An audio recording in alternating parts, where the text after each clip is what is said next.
حکیم لقمان کون تھے جن کا ذکر قرآن حکیم کی سورہ لقمان میں آیا ہے؟ کیا یہ پیغمبر تھے یا پھر اصحاب الکہف کی طرح عام اولیاء اللہ میں سے ایک ولی تھے؟ یہ حکیم وہ آپ والا حکیم نہیں ہے جو ڈاکٹر حکیم والا ہوتا ہے. یہ وہ حکیم ہے جس طرح ہم حکیم الامت کہتے ہیں ڈاکٹر اقبال کو، یعنی حکمت کی باتیں کرنے والا.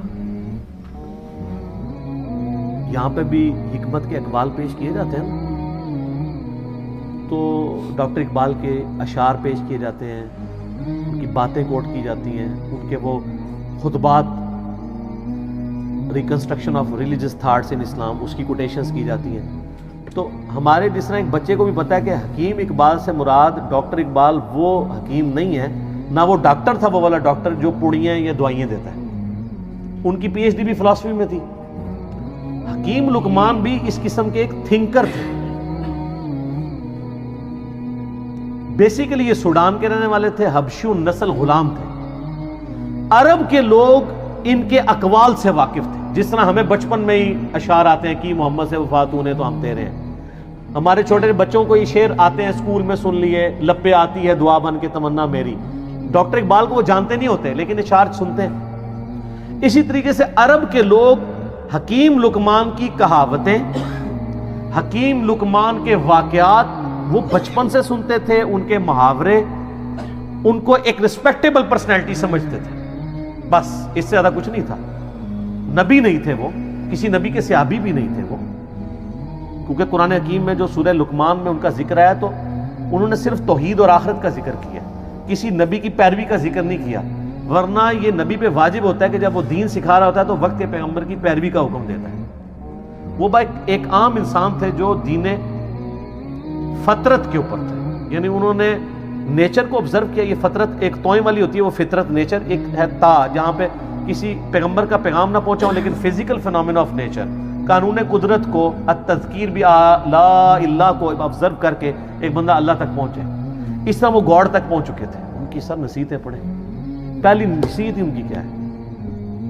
یا بنی لا تشرک باللہ ان الشرک لظلم عظیم. اللہ نے بیسیکلی مشرکین عرب کو کہا کہ جس حکیم لقمان کو تم اتنا بڑا بزرگ سمجھتے ہو، اس کی باقی کہاوتیں تو سنی نہیں ہے. جو اصل اس کی بات ہے کہ اس نے کہا تھا شرک نہیں کرنا، تو تم شرک کا اڈا یہاں پہ کھولے بیٹھے ہوئے ہو کعبے میں.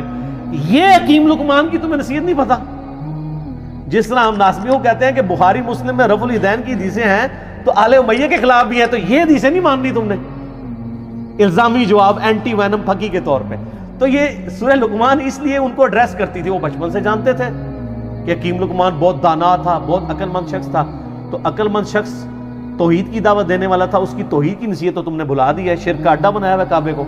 تو اللہ تعالیٰ نے اس لیے ان کے نام پہ سورت رکھی. حبشی نسل تھے، موٹے ہونٹ. حبشی کس طرح کا ہوگا؟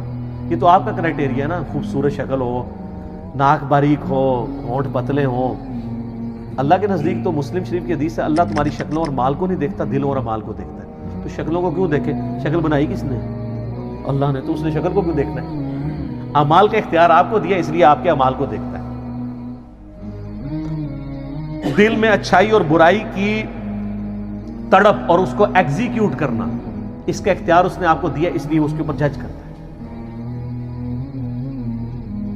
تو حکیم لقمان کے بارے میں آپ کو اسلام کی جو پہلی تفسیر ہے نا ابن جریر کی، امام طبری جنہیں کہتے ہیں، المتوفا 310 ہجری، انہوں نے تفسیر ابن جریر لکھی ہے. ابن کثیر نے المتوفا 774 ہجری، انہی سے اکثر چیزیں کاپی کی ہیں. تو آپ سورہ لقمان کے تعارف میں جائیں گے، انہوں نے حکیم لقمان کے کافی واقعات لکھے ہیں کہ یہ کتنا دانا شخص تھا اور کس طرح یہ اصلاح کرتا تھا. ایک دفعہ ان کے آقا نے ان کو کہا، ایک بکری دی اور کہا ذبح کر کے اس بکری کے سب سے بدترین جو پارٹس ہیں نا وہ لے آؤ.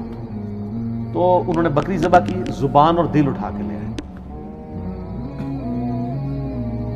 اب پھر ایک بکری اور مالک نے دی اور کہا اس کے سب سے بہترین پارٹس لے کے آؤ. پھر زبان اور دل اٹھا کے لے آئے. مالک نے کہا کہ یہ کیا؟ انہوں نے کہا یہ زبان اور دل اگر ٹھیک ہو جائے نا انسان کا تو اس سے بہتر اعضاء کوئی نہیں ہے، اور اگر زبان اور دل ڈی ٹریک ہو جائیں تو ان سے برا کوئی عضو بھی نہیں ہو سکتا. یہ جناب حکیم لقمان تھے. تو اللہ تعالیٰ نے مشرکین عرب کو کہا کہ ان کی توحید کی نصیحت ہے، پھر آخرت میں پیشی کی نصیحتیں ہیں. حکیم لقمان کی نصیحتوں میں میرا پورا لیکچر ہے, مسئلہ 177. آپ جا کے دیکھیں تو آپ کو پتہ چلے گا جی حکیم لقمان نے کیا کیا نصیحتیں. سورہ لقمان میں 8 نصیحتیں تھیں ان کی, 2 اللہ نے مزید ایڈ کر کے تلک عشرۃ کاملہ, اور وہ 2 نصیحتیں ماں باپ کے ساتھ اس نے سلوکی ایڈ کی, جو حکیم لقمان نے شاید عاجزی کی وجہ سے اپنے بچے کو نہیں کی, شاید موت کا وقت تھا تو اب وہ اس کو سکپ کر گئی, یا اوور لک ان سے ہوگی, تو اللہ تعالیٰ نے اسے پرفیکٹ کیا. ان نصیحتوں سے کئی آئیڈیا نہیں ہوتا کہ انہوں نے وقت کے پیغمبر کی پیروی کا کہا ہو. اس سے لگتا ہے کہ وہ ایک ایسے شخص تھے جنہوں نے فزیکل فنامنا آف نیچر کو آبزرو کر کے خدا تک پہنچ چکے ہوئے تھے کہ اس کائنات کا ایک کریٹر ہے, اور Allah is the only explanation of all the physical phenomena in this world. وہ اتنی رقت انگیز ان کے الفاظ ہیں, اے بیٹے اللہ کے ساتھ شرک نہ کرنا, بے شک شرک سب سے بڑا گناہ ہے, سب سے بڑا ظلم ہے, اور اگر تم پہاڑ کی چٹانوں میں یا آسمانوں میں بھی کوئی گناہ کرو گے تو قیامت دن اللہ تعالیٰ تمہارے سامنے لے آئے گا. اچھا, آسمانوں میں کس نے گناہ کرنا تھا؟ اس زمانے میں تو اڑتا تو کوئی بھی نہیں تھا, لیکن آج آپ کی ساری اسمگلنگ پاکستانی ایئر ہوسٹس جو کر رہی تھی اور جو کچھ باقی معاملات ہوتے ہیں وہ آسمانوں میں ہی گناہ ہو رہے ہوتے ہیں. تو وہ یہ نہ سمجھیے گا انہوں نے زمین پہ گناہ نہیں کیا, آسمانوں میں, قرآن میں لکھا ہے آسمان میں بھی کوئی گناہ کرو گے اللہ تعالیٰ لے آئے گا. کیا مطلب ہے؟ وَمَن يَعْمَلْ مِثْقَالَ ذَرَّةٍ خَيْرًا يَرَهُ فَمَن يَعْمَلْ مِثْقَالَ ذَرَّةٍ خَيْرًا يَرَهُ وَمَن يَعْمَلْ مِثْقَالَ ذَرَّةٍ شَرًّا يَرَهُ. ذرہ برابر نیکی بھی کرو گے وہ بھی لے آئی جائے گی, اور ذرہ برابر گناہ کرو گے وہ بھی قیامت والے دن تمہارے سامنے لا کے رکھا جائے گا. ہاں بھی جواب دو اللہ. تو یہ حکیم لقمان نہ تو کوئی پیغمبر تھے, نہ کسی پیغمبر کے فالوور تھے, نہ کوئی صحابی تھے کسی پیغمبر کے, نہ کوئی تابعی تھے. ایک سلیم الفطرت انسان تھے جو خدا تک پہنچ چکے ہوئے تھے, اور ایسا شخص اہل فطرت کہلاتا ہے. یعنی فطرت ایسا شخص جس تک, یہ تا کے ساتھ ہوتا ہے, جس تک وقت کے پیغمبر کی دعوت یا کسی پیغمبر کی دعوت نہ پہنچی ہو, ایسے شخص کے لیے صرف ایک اللہ کو ماننا اور آخرت کا یقین کر لینا کافی ہے. چاہے نبی کی دعوت نہ بھی پہنچی ہو, اس کے لیے بس یہ اتنا اجمالی عقیدہ رکھنا کافی ہے.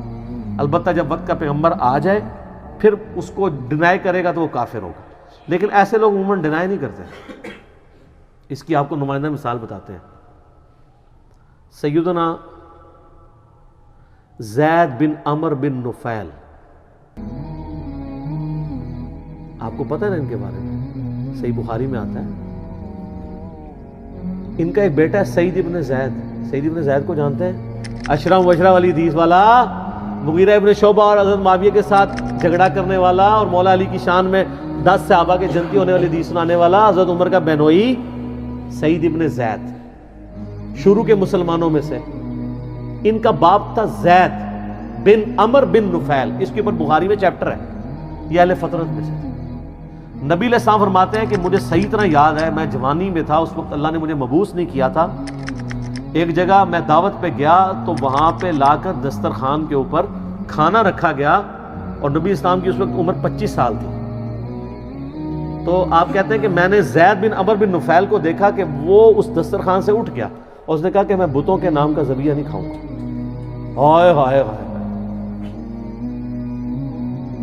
آپ فرمائے پوری امت بن کے اٹھے گا وہ, اور وہ کعبے کے ساتھ لپٹ کے کہا کرتے تھے اللہ میں صرف تجھے پوجنا چاہتا ہوں.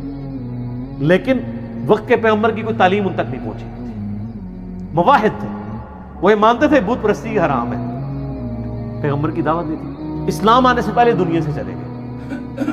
لیکن آپ دیکھیں امام بخاری نے رضی اللہ عنہ لکھا ہے, صحابی نہیں ہے لیکن بیٹا تو صحابی نکلا نا. سلیم الفطرت لوگ کیسے ہوتے ہیں؟ ان کا بیٹا ہے سعید ابن زید, حضرت عمر کا بہنوئی, جس کو حضرت عمر سے مار پڑتی تھی اسلام لانے کی وجہ سے. اور یہ پھر آخری وقت تک آپ دیکھیں ڈٹے رہے ہیں. وہ تو آپ کربلا والا ریسرچ پیپر پڑھ لیں, جب سب لوگ مسریت کا شکار تھے, یہ تو اعلانیہ مجموعوں میں کھڑے ہو کے کہتے تھے تم جنتی شخص علی ابن ابی طالب پہ لعنت کرواتے ہو. ہم کبھی بھی اس پہ لعنت نہیں کریں گے, کیونکہ میں نے رسول اللہ سے سنا ہے ابو بکر جنت میں, عمر جنت میں, عثمان جنت میں, علی جنت میں. سنن نسائی الکبریٰ میں اوپر تلے کتنی حدیث ہیں, میں نے اس اپنے کربلا والے ریسرچ پیپر میں ڈالی ہے. ایک تابعی آ کے کہتا ہے کہ میں اس دنیا میں سب سے بڑھ کر سیدنا علی سے محبت کرتا ہوں. سعید ابن زید نے یہ نہیں کہا تو شیعہ ہے, یا رافضی ہو گیا. آپ فرمایا تجھے خوشخبری ہو تو ایک جنتی شخص سے محبت کرتا ہے. دیکھیں جی حضرت علی کی جن لوگوں نے صحبت کی ہوئی تھی نا، حضرت علی کی انہوں نے زہد کی زندگی اور ان کی اخلاقی اقدار، ان کی انصاف پہ مبنی زندگی اور تقوی والی زندگی دیکھی ہوئی تھی نا، وہ حضرت علی کو as a role model accept کرتے تھے اس زمانے میں بھی. ابھی ایک بندہ آ کے کیٹاگوری، وہ آپ سے ابھی یہ بھی نہیں کہہ رہا کہ سب زیادہ محبت تو رسول اللہ سے ہونی چاہیے. یقیناً نبی علیہ السلام سے بھی ان کی محبت ہوگی، ان سے بڑھ کے ہی ہوگی. انہوں نے فوراً ان کو کہا تمہیں خوشخبری ہو تم ایک جنتی شخص پہ سے محبت کرتے ہو. پھر سنن نسائی الکبریٰ میں موجود ہے، ایک شخص آ کے جو ہے وہ اس طرح آگے شکایت کرتا ہے کہ جی یہ لوگ حضرت علی پہ سب و شتم کرواتے ہیں. سعید ابن زید کہتے ہیں کہ یہ ہمیں کہتے ہیں ہم اپنے بھائیوں پہ لعنت کریں، لیکن ہم اپنے بھائیوں پہ کبھی بھی لعنت نہیں کریں گے، کیونکہ میں نے رسول اللہ صلی اللہ علیہ وسلم سے 10 بندوں کے بارے میں سنا ہے کہ وہ جنت میں، اور اس میں 10ویں وہ خود تھے. عشرہ مبشرہ میں زید بن عمرو بن نفیل کا بچہ سعید ابن زید، تو 9 کے نام بتا کے چپ کر جایا کرتے تھے. ویسے ساڑھے ورگا ہوتا کہنا سر پہلا تو میں جے اگے تو گنتی دسنے، وہ پہلے باقیوں کے نام بتاتے تھے اور اینڈ پہ کہتے تھے ایک 10واں شخص بھی ہے. تو لوگ کہتے تھے وہ کون ہے؟ تو کہتے تھے اگر تم ضروری سمجھتے تو میں بتا دیتا ہوں وہ میں ہوں. یہ تھی عاجزی. تو ان کے والد زید بن عمرو بن نفیل وہ بھی اہل فطرت میں سے تھے، جسٹ لائک سیدنا لقمان رضی اللہ تعالی عنہ ورحمہ اللہ تعالی وعلیہ السلام. اور سر کیا خوش نصیبی ہے، اللہ کو مواحد کتنا پسند ہے کہ نہ وہ صحابی ہو، نہ وہ تابعی ہو، نہ کسی پیغمبر کی اس نے صحبت کی ہو، نہ کسی پیغمبر کا کلمہ پڑھا ہو، لیکن ایک اللہ کا ماننے والا ہو، شرک سے بیزار ہو، آخرت میں اللہ کی جواب دہی کا یقین رکھتا ہو. اس کے نام پہ پوری صورت ہے، اور اللہ تعالیٰ اس کے اقوال کو توحید کی دعوت کے لیے رول ماڈل کے طور پہ مشرکین عرب کے سامنے رکھ رہے ہیں. آپ ذرا دیکھیں کہ حضرت لقمان، سر اس سے یہ پتہ چلا، لوگ کہتے ہیں نہیں ساری دنیا برباد ہوگی، وہ دنیا تو آڑی برباد ہونی ہے، غریباں دی اور ہونی ہے. آخرت آپ اپنی دنیا میں بڑے سے بڑے امیر آدمی سے بھی اچھی کر سکتے ہیں، وہ آپ کے اپنے اختیار میں. لقمان نے کر کے بتائیے نا. نہ نبی ہے نہ کوئی صحابی ہے. اگر نبی ہوتے تو کہتے میری پیروی کرنا، نبی تو کہہ کے جاتا ہے. نبی علیہ السلام نے ہمیشہ اپنی پیروی کا حکم نہیں دیا. تو اگر آپ نبی بھی نہیں، صحابی بھی نہیں، تابعی بھی نہیں، ایک عام اہل فطرت میں صرف اللہ کو ماننے والے ہیں، تو اللہ کو اتنے پیارے ہیں کہ آپ کے نام پہ سورت آ جائے گی.